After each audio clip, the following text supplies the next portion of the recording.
कहा जाता है कि जब भी आप कोई कार्य करें तो उसे अधूरा ना छोड़ें, क्योंकि जो व्यक्ति अधूरा किसी कार्य को छोड़ देता है, हो सकता है उस कार्य को करने के लिए थोड़ा सा और मेहनत करे, हो सकता है एक कदम और उठाए, तब जाके वह सफल हो सकता है। लेकिन आप बीच में उस काम को छोड़ देते हैं, और बीच में काम को छोड़ने का मतलब है कि आप अपने काम से दूर भाग रहे हैं। इसके बाद आप अपने काम को कोई और काम करने के लिए उस पर अपने पूरे मेहनत और पूरे दिमाग लगा के मेहनत करते हैं। आप इससे अच्छा ये है कि आप कोई भी कार्य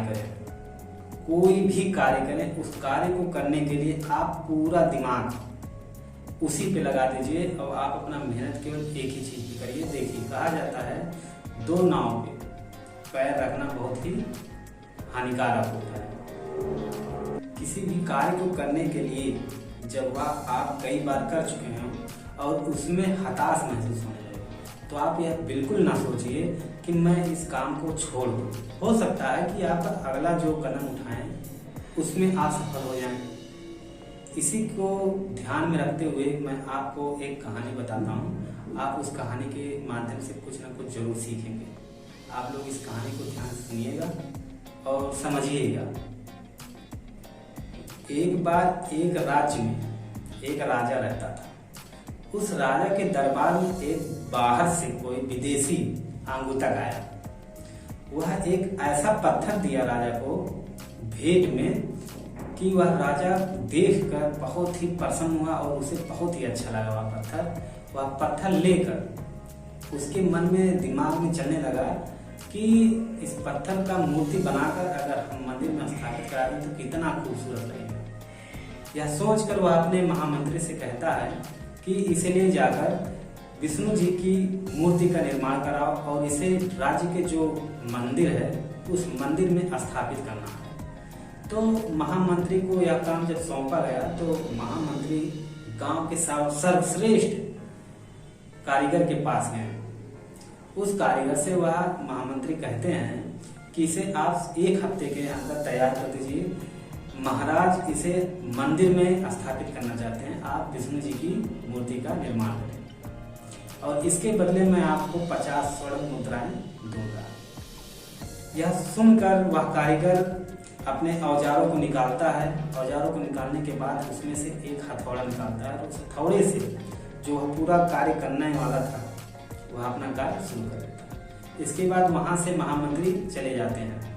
महामंत्री के जाने के बाद वह जो कारीगर था उस हथौड़े से कम 50 बार कोशिश किया होगा कि तोड़ने के लिए पत्थर को, लेकिन वह पत्थर नहीं टूटा और वह निराश हो गया।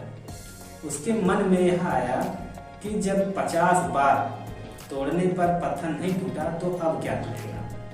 इसलिए वह पत्थर को ना तोड़ते हुए अपने हथौड़े को वापस रख लिया और उस पत्थर को ले जाकर महामंत्री को सौंप दिया और कहें कि इस पत्थर को तोड़ना नामुमकिन है, यह पत्थर बहुत ही मजबूत है, इससे विष्णु जी की मूर्ति नहीं बन पाएगी। यह कहते हुए वह कारीगर महामंत्री को वह पत्थर सौंप देता है। सौंपने के बाद वह कारीगर वहां से चला जाता है, लेकिन महामंत्री को यह आदेश था कि विष्णु जी की मूर्ति का निर्माण करा के जल्द से जल्द लेकर आए। तो महामंत्री ने गांव के एक छोटे से कारीगर को ढूंढा और उससे बताया।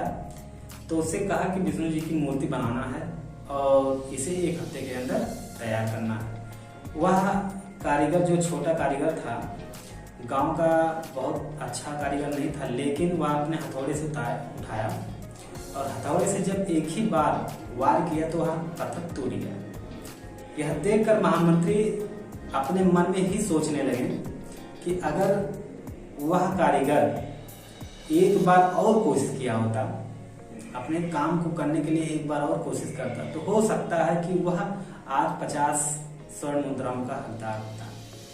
लेकिन वह ऐसा ना किया और अपने इस समय को और 50 स्वर्ण मुद्राओं को खो दिया। यह देखकर महामंत्री बहुत खुश हुए और विष्णु जी की जब मूर्ति बन गई तो ले जाकर महाराज को दिए और महाराज राज्य में स्थापित जो मंदिर थी उस मंदिर में उस विष्णु जी उस विष्णु जी की मूर्ति को मंदिर में स्थापित करती है। इससे यह सीख मिलती है कि आप कभी भी अपना काम अधूरा ना छोड़ें। जब भी कोई भी कार्य करें, उस काम में कभी भी हताश ना हो। आप उस काम को करते जाएं, हो सकता है कि आप उस काम में सफल जरूर होंगे। क्योंकि अगर आप बीच में छोड़ देंगे तो हो सकता है कि आप जो अंतिम बार कोशिश करने वाले होंगे, ना किए होंगे, आप असफल हो गए।